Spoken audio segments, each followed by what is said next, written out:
যে বিহাৰ বিহাৰ অসম অসম আৰু যে মই কৈছোঁ যে বিহাৰলৈ অসমীয়া মানুহৰ প্ৰব্ৰজন তেনেকৈ ঠিকা বিচাৰি কাম বিচাৰি বা স্থায়ী বাসস্থান বিচাৰি প্ৰব্ৰজন হোৱা নাই, কিন্তু বিহাৰৰ প্ৰব্ৰজন হৈছে।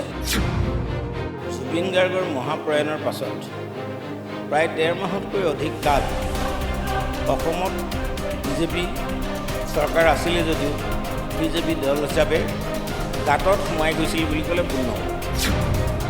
অসমত মানুহে ৰিজনেলিজম ভাল পায়, এয়া আমি ৮৫ চনৰ পৰা আমি দেখিছোঁ। মাৰ্ঘেৰিটাই বৈদেশিক মন্ত্ৰী হৈ জুবিন গাৰ্গ বিদেশত মৰাৰ অৱস্থাত যে তেখেতে অন্তত বৈদেশিক মন্ত্ৰী হৈ পবিত্ৰ মাৰ্ঘেৰিটাই স্বামীৰ বিয়োগত জুবিন গাৰ্গক পত্নীক গৰিমা গাৰ্গক বিদেশলৈ লৈ যাবলৈ সুবিধা কৰি দিব পাৰিলে। দাইল, নিমখ আৰু চেনি এই গোটেই বস্তুবোৰ দিয়াৰ কাৰ্যসূচী লোৱাৰ উপৰিও এয়াৰ শ্ব'ও কৰিছে, কিন্তু এই সকলোবিলাকে কিন্তু জুবিনৰ যিটো ন্যায় বিচৰা প্ৰক্ৰিয়া, এই ন্যায় বিচৰা প্ৰক্ৰিয়াটো কৰা নাই। ফলাফল ঘোষণা কৰিলে বিহাৰৰ ফলাফল, বিহাৰৰ নিৰ্বাচনী যি ফলাফল, সেই নিৰ্বাচনী ফলাফলে NDAক সাংঘাতিকভাৱে উৎসাহিত কৰিলে বা তেখেতলোকে আসন যথেষ্ট পালে। আৰু এই গোটেই বিষয়টোক লৈ কেনে যিহেতু ৫ মাহ সময় বাকী আছে, অসমতো নিৰ্বাচন হ'ব, তাক লৈ বিজেপি সাংঘাতিকভাৱে তেখেতলোক এক্সাইটেড হৈ আছে।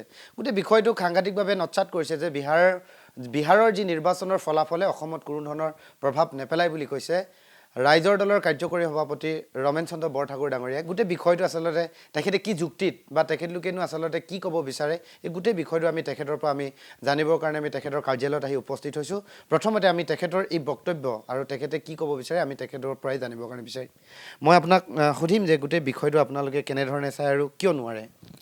চাওক, জুবিন গাৰ্গৰ মহাপ্ৰয়াণৰ পাছত প্ৰায় ১.৫ মাহতকৈ অধিক কাল অসমত বিজেপি চৰকাৰ আছিলে যদিও বিজেপি দল হিচাপে গাঁতত সোমাই গৈছিল বুলি ক'লে ভুল নহ'ব। অৱশ্যে এইটো স্বীকাৰ কৰিব লাগিব যে বিহাৰৰ ফলাফলে, বিহাৰৰ NDAৰ ফলাফলে বিজেপি দলক এতিয়াত জুবিনাৰ বিষত পাহৰি ফটকা ফুটাবলৈ, বোমা ফুটাবলৈ দলৰ কাৰ্যালয়ত এটা সুবিধা প্ৰদান কৰিলে। কিন্তু ইয়াক সম্পূৰ্ণ ক্ষণস্থায়ী, কাৰণ অসম অসমেই, বিহাৰ বিহাৰী।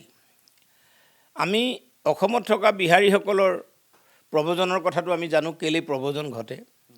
আৰু নিশ্চিতভাৱে মই এনেকৈ ক'ব নোৱাৰোঁ যে অসমীয়া মানুহৰ বহুত প্ৰব্ৰজন বিহাৰলৈ ঘটিছে কৰ্মসংস্থান বিচাৰি। কাৰণ Assam is a fertile land, আৰু অকল সেইটোৱে ফাৰ্টাইল লেণ্ড নহয়, Assam is a fertile land for Congress party basically. আৰু অসমত ৰিজনেলিজিম মানুহে ভাল পায়, অসমত মানুহে ৰিজনেলিজিম ভাল পায়। এয়া আমি ৮৫ চনৰ পৰাই আমি দেখিছোঁ, অসম আন্দোলনৰ পিছৰ পৰাই আমি দেখিছোঁ। আজিও অসমত ৰিজনেলিজিম চলে, আৰু যিহেতু অসমত এটা সময়ত ৰিজনেলিজিম চলাৰ কাৰণেই অসম গণ পৰিষদে দুবাৰকৈ শাসনত আহিব পাৰিছিল।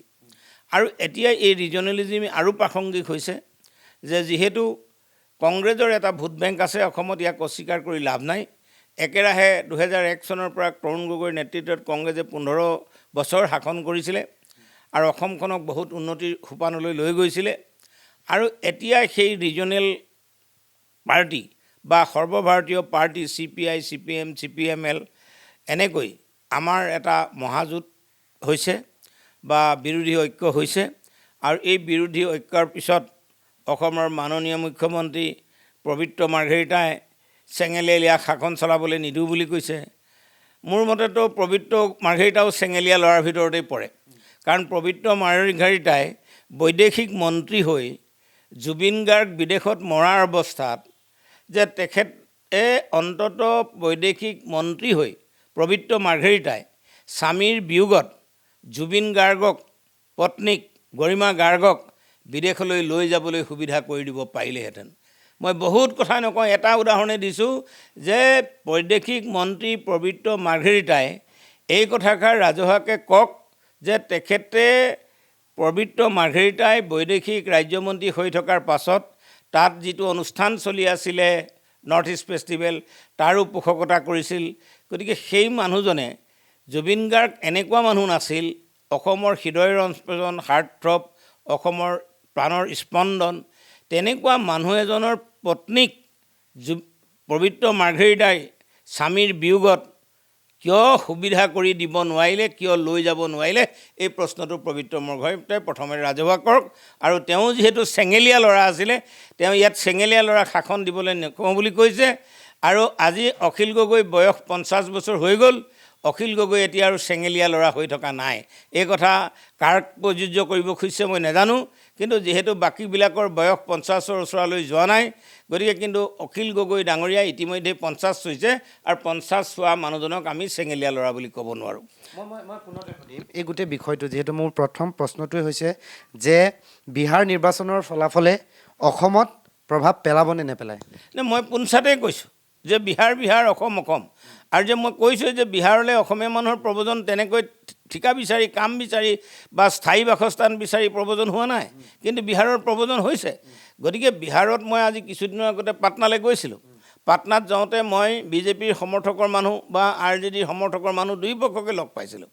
তেওঁলোকক সুধিছিলোঁ যে আজিও তাৰিখতো নীতিশ কুমাৰ ইমান নামী মুখ্যমন্ত্ৰী বুলি জনা যায় বা বিজেপিৰ লগত এলায়েন্সে বিহাৰৰ উন্নতি কিয় হোৱা নাই? তেতিয়া কৈছিলে যে বিহাৰৰ উন্নতি আচলতে সঁচাকৈ পুতলগা। মই গয়ালৈ গৈছিলোঁ, বৰ দুখ লগা এখন ছবি, লেতেৰা। তাত ইণ্টাৰনেশ্যনেলৰ মানুহ আহে, গয়া এটা তীৰ্থস্থান। পাটনা চহৰতো দেখিছিলোঁ, পাটনা চহৰতো ৰ'দ ভঙা, লেতেৰা পেতেৰা। এতিয়া কথা হ'ল কি, বিকাশ বিজেপিয়ে তাত কি কৰিছে মই নাজানো। বিকাশে কি হিন্দু যাদু মন্ত্ৰ লৈছে আৰু ভোট বিভাজনো হৈছে, কাৰণ RJDয়ে পোৱা ভোটৰ পাৰ্চেণ্টেজ বিজেপি আৰু JDUতকৈ অকলে বেছি। হয়তো বিজেপি আৰু JDU মিলাৰ কাৰণে ঘটনাটো ঘটিছে। কিন্তু মই পুনৰ কৈছোঁ যে বিহাৰ ইলেকশ্যনে অসমত কোনো ধৰণৰ প্ৰভাৱ নেপেলায়। পুনতেই কৈছোঁ যে কংগ্ৰেছে 15 বছৰ শাসন কৰিছিলে। অসম আৰু কেৰেলাত ভাৰতবৰ্ষৰ যিটো কংগ্ৰেছৰ পাৰ্চেণ্টেজ, উপস্থিতিৰ পাৰ্চেণ্টেজ, সেইটো প্ৰায় 19%, কিন্তু কেৰেলা আৰু অসমত আমাৰ এই পাৰ্চেণ্টেজটো 30। আৰু যেতিয়া এতিয়া আঞ্চলিকতাবাদ অসমৰ মানুহে পোষণ কৰে, জুবিন গাৰ্গৰ মৃত্যু চৰকাৰখনৰ প্ৰতি বিৰূপ প্ৰভাৱ পেলাইছে। এই 7-17 মিলি অহা বিৰোধী ঐক্য মঞ্চই কংগ্ৰেছৰ নেতৃত্বত বিহাৰত NDA কি ফলাফল কৰিলে সেয়া কোনো প্ৰয়োজন নাই, কিন্তু অসমত যে বিজেপি চৰকাৰ পৰিৱৰ্তন ঘটিব, বিজেপি চৰকাৰৰ যে ব্ৰহ্মপুত্ৰলৈ দলিয়াই পেলোৱা হ'ব, ইয়াত কোনো ধৰণৰ সন্দেহ নাই। মই আৰু এটা কথা সুধিবৰ কাৰণে বিচাৰিম। গোটেই প্ৰেক্ষাপটটো এতিয়া হিমন্ত বিশ্ব শৰ্মাই এতিয়া আজি যিহেতু লণ্ডনলৈ উৰা মাৰিছে বৃন্দাবনী বস্ত্ৰ, কিন্তু পূৰ্বতেও ৰঞ্জিত দাসে আচলতে এই বৃন্দাবনী বস্ত্ৰখনক লৈ ননা আচলতে বিধানসভাত যথেষ্টখিনি আচলতে তেখেতলোকে কৈ আছে। ক'ৰবাত এই গোটেই বিষয়বিলাক কেতিয়াবা আমাৰ ইয়াতে এৰোপ্লেন উৰিছে, হেলিকপ্টাৰ উৰিছে, ইয়াতে আমাৰ গোটেই শ্ব' হৈছে, আৰু এই গোটেই বিষয়বিলাক জুবিন গাৰ্গক ক'ৰবাত এই মৃত্যুৰ যিটো ন্যায়, এই ক'ৰবাত আজি নেটিজেনে ক'ৰবাত পাহৰি গৈছে বুলি আপোনালোকৰ ধাৰণা হয় নেকি? জুবিন গাৰ্গৰ মৃত্যুৰ কথাটো পাহৰি মানুহে যোৱা নাই। যে বিজেপি চৰকাৰখনে হিমন্ত বিশ্ব শৰ্মাই চাকৰিৰ প্ৰলোভনৰ পৰা আদি কৰি উদ্যমিতা আঁচনিৰ পইচা দিয়াকে আদি কৰি দাইল, নিমখ আৰু চেনি, এই গোটেই বস্তুবোৰ দিয়াৰ কাৰ্যসূচী লোৱাৰ উপৰিও এয়াৰ শ্ব' কৰিছে। কিন্তু এই সকলোবিলাকে কিন্তু জুবিনৰ যিটো ন্যায় বিচৰা প্ৰক্ৰিয়া, এই ন্যায় বিচৰা প্ৰক্ৰিয়াটো শেষ হোৱা নাই। আপোনালোকে জানিব, যোৱাকালি হাইকোৰ্টত অভিজিত শৰ্মা আৰু পলাশ ৰঞ্জন বৰুৱাই দিয়া দুটা গোচৰৰ ওপৰত যথেষ্ট প্ৰাসংগিকতাৰে লৈছে। অহা 17 ডিচেম্বৰত ইয়াত আকৌ এই কেছটো লিষ্টেড হৈছে। তেওঁলোকৰ কথাটো আছিল যে চিটৰ তদন্ত সঠিকভাৱে হোৱা নাই, CIDৰ তদন্ত সঠিকভাৱে হোৱা নাই, গতিকে অহা 17 ডিচেম্বৰ ডেটটো লৈছে। আৰু 17 ডিচেম্বৰ ডেটটো বা 18 ডিচেম্বৰটোৱেই যিটো চাৰ্জশ্বিট দিয়াৰ 90 দিনৰ ভিতৰত নিয়ম, এই 90 দিনৰ ভিতৰত 17 আৰু 18 ডিচেম্বৰতে ক'ৰবাত পৰিব। সেয়েহে যোৱাকালি CIDৰ তদন্ত, চিটৰ তদন্তৰ এটা বেলেগ কথা হ'ল। আৰু মই আকৌ কৈছোঁ যে এই চিটৰ তদন্ত, CIDৰ তদন্ত অসমৰ মানুহে পাহৰি নাযায়। পাহৰি নোযোৱাৰ মূল কাৰণটোৱে হ'ল এইটো আছিলে ৰাষ্ট্ৰীয় এজেঞ্চিৰ তদন্তৰ কথা।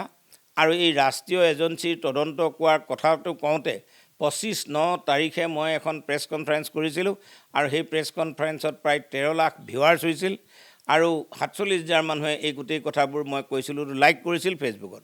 এতিয়া মই ক'বলৈ বিচৰা কথাটো হ'ল এইটোৱেই যে আমাৰ সভাপতি অখিল গগৈ ডাঙৰীয়াই আনহে নালাগে জুডিচিয়েল কমিশ্যনতো যে চিটৰ তদন্ত সঠিকভাৱে আগবঢ়া নাই, কাৰণ সঠিকভাৱে আগবঢ়া নাই এইটো জুডিচিয়েল কমিশ্যনৰ ওপৰতো এফিডেভিট কৰি ইতিমধ্যে তেখেতে সাক্ষ্য প্ৰদান কৰিছে।